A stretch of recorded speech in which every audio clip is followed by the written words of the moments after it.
माननीय अध्यक्ष जी, दुख तब होता है कि जिस प्राइमरी विद्यालय से लोग निकलकर आईएएस पीसीएस बन करके प्रदेश और देश की सेवा करते थे,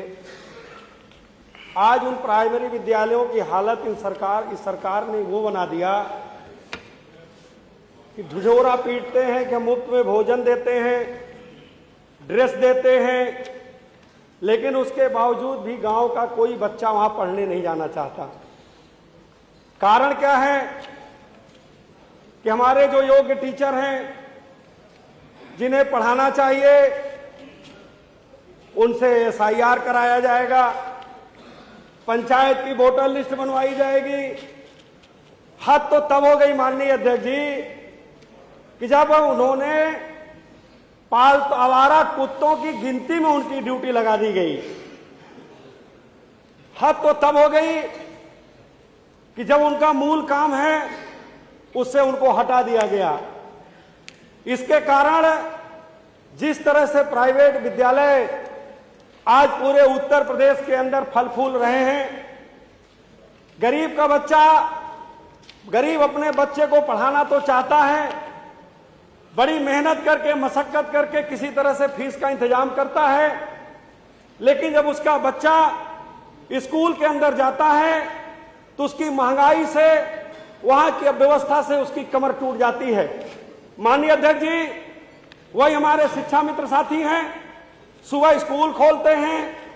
पढ़ाने की जगह पर साथ साथ में वो पंचायत से लेकर के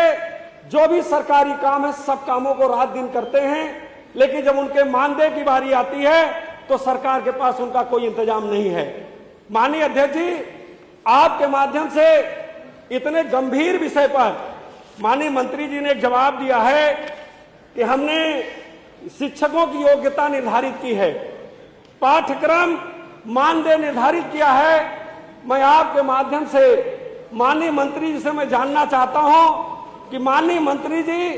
जो आपने शिक्षकों की योग्यता निर्धारित की है,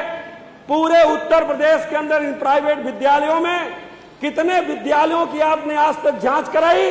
जो योग्यता के आधार पर अध्यापक रखे गए या जो आपके शासनादेश का पूरी तरह से अनुपालन किया गया, उनकी संख्या क्या है? और अगर योग्यता के आधार पर नहीं रखे गए तो उन विद्यालयों में कितने विद्यालयों के खिलाफ आज तक आपने कार्रवाई की है? दूसरी मांग मैं माननीय अध्यक्ष जी आपके माध्यम से मंत्री जी से जानना चाहूंगा कि जो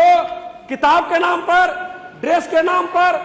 निर्धारित दुकानों से लूट की जाती है, क्या उसके लिए सरकारी आधार पर कोई ऐसी व्यवस्था की जाएगी कि जो कम से कम दाम पर किताब और ड्रेस बच्चों को आसानी से उपलब्ध हो सके? माननीय अध्यक्ष जी, माननीय मंत्री जी से मैं जानना चाहता हूं।